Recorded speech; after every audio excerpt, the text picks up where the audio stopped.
De distintos temas para la protección de niños, niñas y adolescentes conversamos junto a Patricia Muñoz, defensora de los derechos de la niñez. Patricia, bienvenida a Emol TV. Muchas gracias, Lorena, por la invitación. Vamos a partir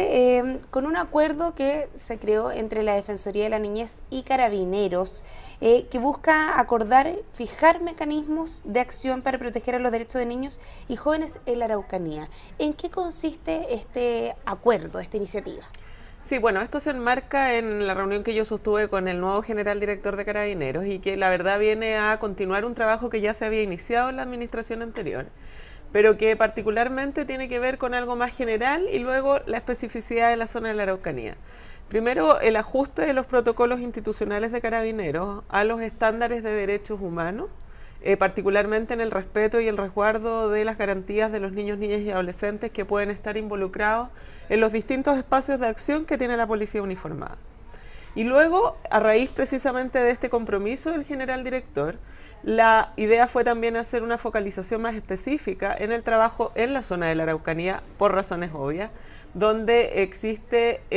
habitualmente procedimientos policiales, particularmente en las comunidades mapuches, donde hay muchos niños, niñas y adolescentes, y la idea es que precisamente en las reuniones que sostuvimos con el general de zona de esa región, más los prefectos de las provincias de la región de la Araucanía, sigamos articulando una bajada más concreta a las especiales necesidades que puedan tener los niños de estas comunidades. Entonces, es un marco general de actuación de la policía, pero luego con este énfasis particular en requerimientos más específicos que pueda tener la población indígena de nuestro país. En ese sentido, en la práctica y un poco más específico, ¿en qué va a consistir este acuerdo o estos protocolos, nuevos protocolos? A ver, Carabineros tiene protocolos de actuación que dicen relación con la regulación o el mantenimiento del orden público, que es lo que se denominan. Y lo que nosotros hemos hecho es plantear observaciones a ese protocolo, de manera tal de que en las acciones que tienen que desplegar, ya sea para el uso de la fuerza, o sea, cosas tan prácticas como cómo usar el bastón retráctil si hay niños, en qué momento aplicar el chorro lanzaaguas considerando que hay población infantil. ¿Te das cuenta? O sea, la protocolización que tiene Carabineros es bastante detallada, son alrededor de 20 protocolos que se incluyen y consideran en este más general de mantenimiento del orden público, y la idea es que cada una de las acciones que tenga que desplegar Carabineros se haga considerando el interés superior del niño, y por lo tanto entonces ejerciendo la violencia no solo necesaria de ser aplicable en ese caso, sino que además teniendo presente en qué casos, si hay niños, niñas y adolescentes, pueden ejercerse acciones que pueden ser de mayor violencia o de mayor fuerza respecto del quehacer policial. Patricia, ahora dentro de esta iniciativa también se suma la incorporación de alumnos a las mesas de trabajo en liceos emblemáticos. Sí. ¿Cómo se va a llevar a cabo esto y también cuál es el objetivo de esta mesa de trabajo? Sí, nosotros el año pasado fuimos partícipes de esta mesa de liceos emblemáticos que tiene que ver, y hay que decirlo, con una realidad que afecta más bien a la región metropolitana y que no es extendida a todo el país. Y esa era una mesa que tenía participación del Ministerio del Interior, de Carabineros de Chile, del Instituto Nacional de Derechos Humanos, y se nos convocó a participar. Y nosotros hicimos una solicitud expresa en esa oportunidad que tenía que ver con que participaran en esta mesa precisamente representantes de los liceos emblemáticos. Necesitábamos tener espacios donde los niños, niñas y adolescentes puedan ser oídos y puedan entregar sus versiones y sus necesidades de manera directa. Eso fue acogido. Hoy día tenemos un general nuevo que está a cargo de Fuerzas Especiales particularmente, y en esa estructura volvimos a solicitar que una vez que se reanude el periodo escolar puedan ser partícipes de esto, y fue acogido favorablemente. Desde nuestro punto de vista, los adolescentes tienen ahí un rol que es súper importante en términos de información que pueden propiciar a personal policial. Sabemos que muchas veces se les estigmatiza dejándoles en un mismo nivel con personas anarquistas o con adultos que realizan desmanes en contextos de sus manifestaciones, y lo cierto es que desde ahí hay que tener presente que ellos pueden ser un aporte y una contribución, precisamente para que se entienda que no es un símil ser estudiante secundario con ser violentista, con ser anarquista o con andar portando bombas Molotov, como se trató de hacer ver en algún momento en la discusión de Aula Segura. Patricia, respecto a la Araucanía, ¿en qué está la querella presentada por usted y también por el Instituto Nacional de Derechos Humanos por el delito de tortura por el menor que acompañaba a Camilo Catrillanca cuando lo mataron? Sí. Bueno, nosotros presentamos de manera conjunta con el Instituto Nacional de Derechos Humanos una querella por tortura respecto a este adolescente, pero adicionalmente nosotros presentamos como Defensoría de la Niñez una querella por el delito de homicidio calificado frustrado respecto a este adolescente. Particularmente respecto de ese hecho, del homicidio, se ha formalizado cargos y existen hoy día 2 funcionarios policiales que están en prisión preventiva, más otros funcionarios policiales que se encuentran con medidas cautelares de menor intensidad. Respecto de la tortura, si bien nosotros ejercimos esta querella, aún no se ha producido una formalización de cargos por esos hechos y el fiscal a cargo de la investigación está desarrollando las diligencias requeridas para poder determinar si es que efectivamente va a formalizar cargos e imputar ese delito específico. La causa va avanzando con bastante celeridad. Se definió un aumento de plazo en la audiencia que tuvimos hace una semana atrás por 60 días más y la idea que tiene el Ministerio Público es que ese sea el plazo donde finalmente esta investigación concluya y por lo tanto se pueda acusar a las personas responsables para lograr su responsabilidad penal ante un tribunal. Seguimos en la Araucanía porque hay más temas. En la región se encontraron carpetas del Sename en la basura y ustedes pidieron una investigación. ¿Qué pasó y en qué está esa investigación? Sí, nosotros tomamos conocimiento de esta situación y efectivamente se nos informó por parte del Servicio Nacional de Menores que se había dispuesto la investigación administrativa correspondiente, donde hubo efectivamente, de acuerdo a la información que tenemos, antecedentes de que había sido instruido por parte de la dirección de ese centro la eliminación de estos antecedentes en un contexto que evidentemente da cuenta de una falta de cuidado absoluto con información que es no solo privada, sino que además tremendamente delicada, porque guarda relación con la situación proteccional de niños, niñas y adolescentes que estaban a cargo de ese centro. Por lo tanto, hay 2 investigaciones en paralelo, una que se desarrolla directamente por el Servicio Nacional de Menores, pero también una que se desarrolla por parte de la Contraloría en razón del deber funcionario de custodiar documentos que son públicos y que por tanto implican un resguardo distinto de cualquier documento que puede ser privado y que no aborda la situación de niños, niñas y adolescentes. Y ahí lo que yo planteaba en su momento cuando surge este caso es hacer el énfasis de cómo desafortunadamente tenemos que darnos cuenta de que no se entiende la importancia que tiene el trabajo cuando se hace con niños, niñas y adolescentes, cómo todos los aspectos que rodean a los niños resulta delicado y necesario de atender con rigurosidad y con resguardo. Y eso nos ha llevado no solo a conocer esta situación, sino que también a la existencia de denuncias relacionadas con la aparición pública de imágenes de niños en contextos de actividades de índole político o de otra índole que ameritan de parte nuestra una intervención en términos de verificar si es que en esos contextos se ha obtenido la autorización o no de quienes son los representantes legales de estos niños o por los propios niños si es que son adolescentes, pero si es que están bajo una medida de protección, y este es un tema muy relevante. La medida de protección involucra precisamente el deber del Estado de proteger y resguardar la identidad y la privacidad de ese niño, y no exponerlo públicamente para que todo el mundo se entere que es un niño que está institucionalizado y que ha pasado por procesos de vulneración.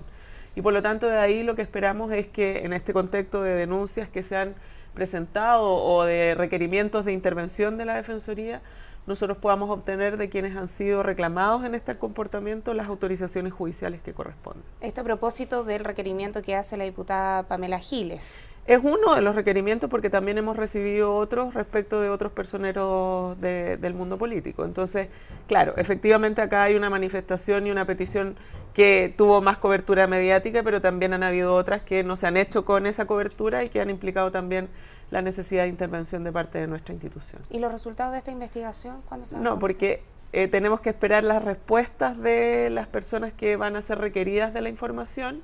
Estas han sido unas peticiones que se han hecho hace poco tiempo y en razón de la presentación que se hizo por parte de la diputada Giles, hemos estructurado una petición más profunda para quienes han sido requeridos en esta y esperamos que dentro de un plazo no mayor a 10 días podamos tener las respuestas que impliquen tener claridad de qué acciones en razón de nuestras atribuciones legales podemos tomar respecto de ello. Hay que esperar primero porque si recibimos la respuesta conforme a las autorizaciones y lo que yo he referido, evidentemente no va a haber infracción de ninguna naturaleza a los derechos humanos de los niños.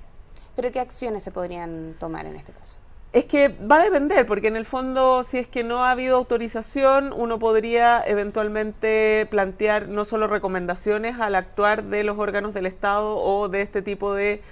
personas para la utilización o el uso de la imagen de los niños en contextos de sus distintas funciones, sino que también podría implicar el ejercicio de acciones en el ámbito de la protección de sus derechos, en el ejercicio de acciones judiciales. Pero es algo que es aventurado plantearlo en este momento sin tener las respuestas concretas de las personas que van a ser requeridas. Avanzamos en otra materia. Usted ha sido crítica del proyecto de gobierno Admisión Justa. ¿Usted optaría por dejar la ley de inclusión tal como está o también se abre la posibilidad de dialogar y hacer modificaciones a este proyecto de Admisión Justa? O sea, a nosotros nos parece que hay un tema que es fundamental y clave de tener presente. El derecho a la educación es un derecho y como tal es obligación del Estado garantizar el ejercicio efectivo de ese derecho a todos los niños, niñas y adolescentes de este país. Y cuando hablo de todos, esto incluye también a los niños con discapacidad, por ejemplo, que evidentemente se enfrentan hoy día a un modelo donde existen dos educaciones distintas. Hablamos de escuelas especiales, ¿no? Y lo cierto es que acá lo que necesitamos es entender que en relación con los niños con discapacidad, el proceso y la exigencia que se tiene que ver con la inclusión. Y eso implica replantearse una estructura educacional, donde, por cierto, debemos pensar qué es lo que está pasando en términos de exigencia, en términos de formación, en términos de un análisis que generalmente pasa por la cantidad de conocimiento que se entrega, más no de la calidad de la formación que se entrega. Y efectivamente lo que he sostenido es que este proceso o este proyecto relacionado con la admisión justa más bien se enfoca en un punto que tiene que ver con las notas.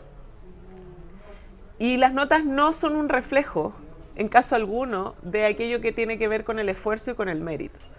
Y me gustaría ejemplificarlo en un caso o en casos muy concretos. Si un niño tiene promedio 5 o tiene promedio 4,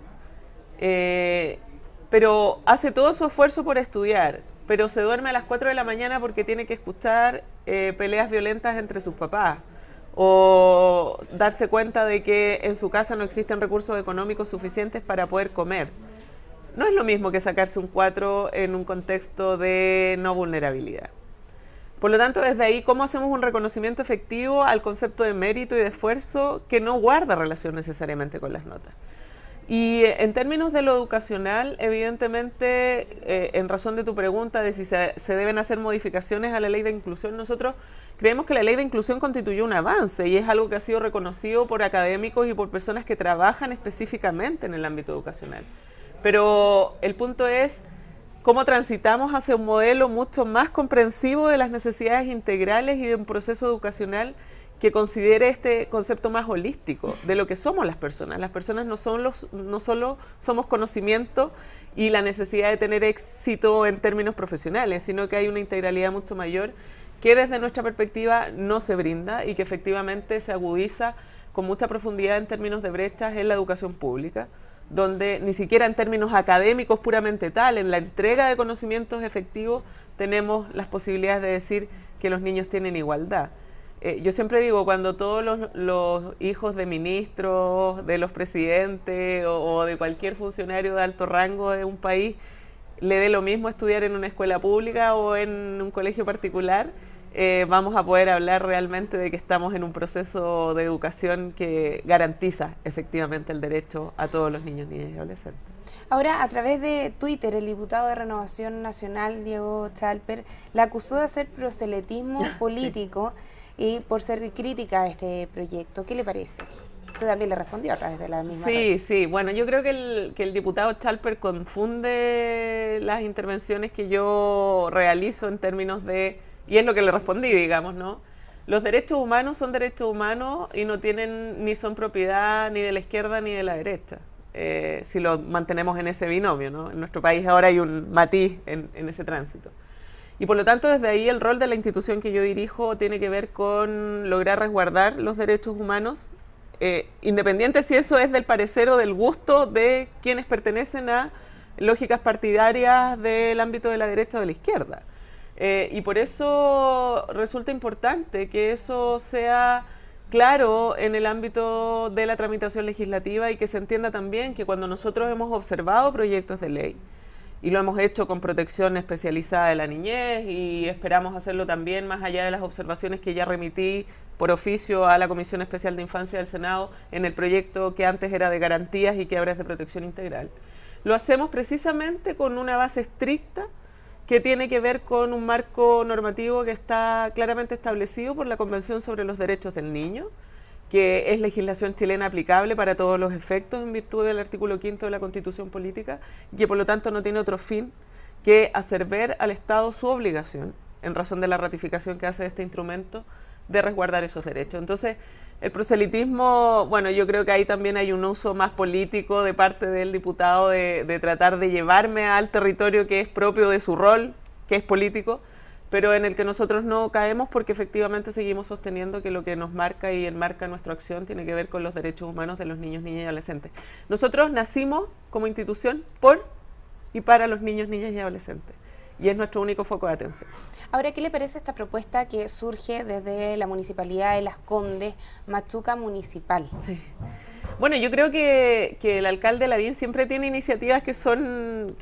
novedosas y que muchas veces contribuyen al desarrollo social. Desde ahí me parece que todo este tipo de iniciativas que buscan favorecer las condiciones de los niños son evidentemente destacables,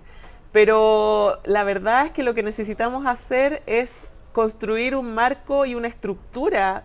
más bien institucional que no parta de la base de aquellas disposiciones o ocurrencias voluntades de determinados alcaldes o de determinados personeros, sino que más bien sea una estructura que permita dar respuesta a la igualdad ante la ley y que por lo tanto un niño que viva en Putre también tenga educación de calidad en su propia escuela o en un colegio particular a través de esta inclusión. Evidentemente también no hay que desconocer qué involucra para un niño someterse a poder ser incluido en un colegio particular cuando sus condiciones de contexto social y comunitario difieren abismantemente de sus demás compañeros. Creo que es importante atender a cómo describe eso el Machuca, ¿no? Quien generó esta película donde hay cosas que son bastante potentes, desde cómo también esto que parecía ser tan beneficioso para él en términos de su formación académica, también generó en él un impacto en su desarrollo que no es menor. Entonces, los procesos de los niños son distintos a los de los adultos y desde ahí es importante entender que las medidas y las políticas públicas requieren y necesitan en este país avanzar considerando precisamente la voz de los niños, niñas y adolescentes. Avanzamos en otra materia. ¿Qué le parece la aprobación del aumento de subvenciones de organismos colaboradores del Sename?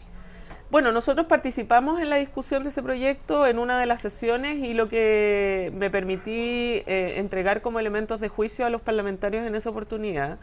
era que, por una parte, es ineludible la necesidad de que los niños que hoy día están en residencias tengan condiciones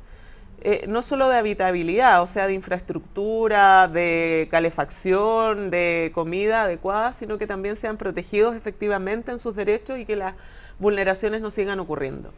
Desafortunadamente, esta ley no hace exigencias tan profundas como hubiésemos querido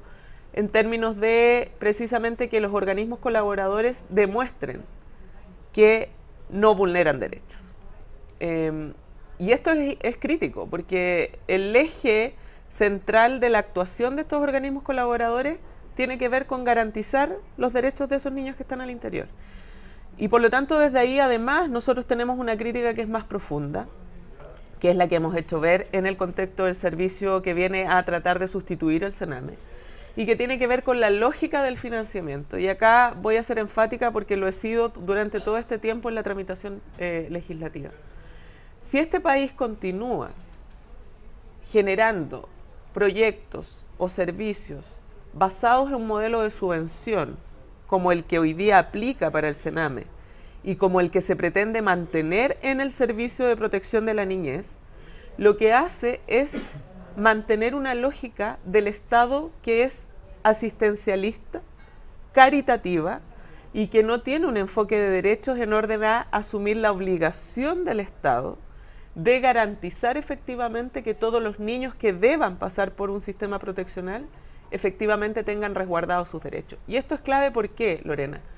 Porque el Comité de Derechos del Niño, una de las principales críticas que hace en este informe lapidario, donde se dice que como Estado hemos vulnerado grave y sistemáticamente por más de 40 años los derechos humanos de los niños bajo tutela del Estado, tiene que ver precisamente con la concepción de caridad que el Estado tiene al momento de financiar. Y cuando mantenemos la lógica de las subvenciones, que es lo que hace este proyecto de ley corta, como se ha denominado, pero lo que es más dramático, lo que hace el proyecto de servicio de protección de la niñez, lo que yo he sostenido es que finalmente estamos hablando de un cambio de nombre, con algunas mejoras evidentes en el ámbito estructural, pero que no logra hacer el salto cualitativo de un Estado que cree que tiene que hacer favores a los niños, niñas y adolescentes, a un Estado que tiene que cumplir la obligación de garantizar los derechos de estos niños conforme lo mandata la Convención sobre los Derechos del Niño. Entonces, ahí hay un desafío que es gravitante y que yo de verdad espero que el Ejecutivo comprenda y por tanto haga una modificación estructural que además es acorde con el país que somos. Somos un país que se vanagloria de estar en la OCDE, de tener un desarrollo económico mucho más potente que otros países cercanos que nos rodean. Y lo cierto es que eso debe tener un correlato, evidentemente, particularmente cuando se trata de abordar la situación de la población más vulnerable de nuestro país, que son los niños, niñas y adolescentes. Y esperamos que eso se comprenda. El proyecto ahora pasó, el que dice relación con el nuevo servicio, al Senado, y esperamos que en esa tramitación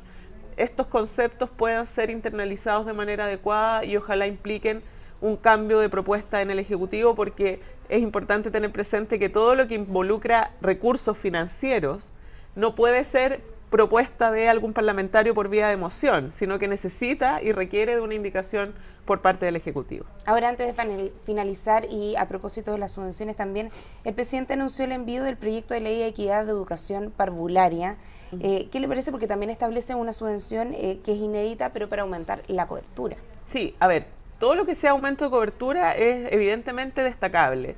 Y particularmente cuando hablamos de la educación en primera infancia, porque la primera infancia es radical en las posibilidades de desarrollo integral que tengan los niños, niñas y adolescentes. Así que parece tremendamente positivo, no hemos tenido acceso al texto completo, esperamos revisarlo una vez que esté disponibilizado, para efectos también de ver si es que desde la Defensoría podemos contribuir en la tramitación del mismo. Pero todo lo que sea ampliar la cobertura no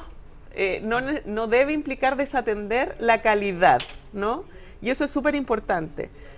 Y lo podemos ver, por ejemplo, con un programa tan exitoso y una política pública tan potente como Chile Crece Contigo, que parte en un principio de 0 a 4 años y donde es muy potente, pero que cuando se amplía a niños mayores de 4 años uno ve que las prestaciones empiezan a tener menor impacto porque son menos, etcétera. Entonces la idea es que ojalá tengamos proyectos que nos permitan aumentar cobertura, pero sin descuidar la calidad de la entrega de ese servicio y de ese derecho que se está garantizando a través del proyecto. Y es algo que hemos sostenido, por ejemplo, en el contexto del proyecto de Sala Cuna Universal, donde desde nuestro punto de vista era tremendamente relevante que participara educación en ese proyecto, porque este era un proyecto entre el Ministerio del Trabajo y el Ministerio de la Mujer y Equidad de Género.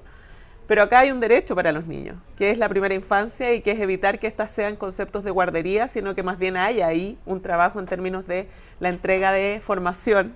que parece extraño desde tan pequeñitos, pero que es muy importante en términos de estímulo y en términos de universalidad para todos y todas. Patricia Muñoz, defensora de los derechos de la niñez, le agradecemos por estar en EMOL TV. Gracias a ustedes por la invitación, que estén muy bien. A ustedes los dejamos invitados a revisar más contenidos a través de emol.com.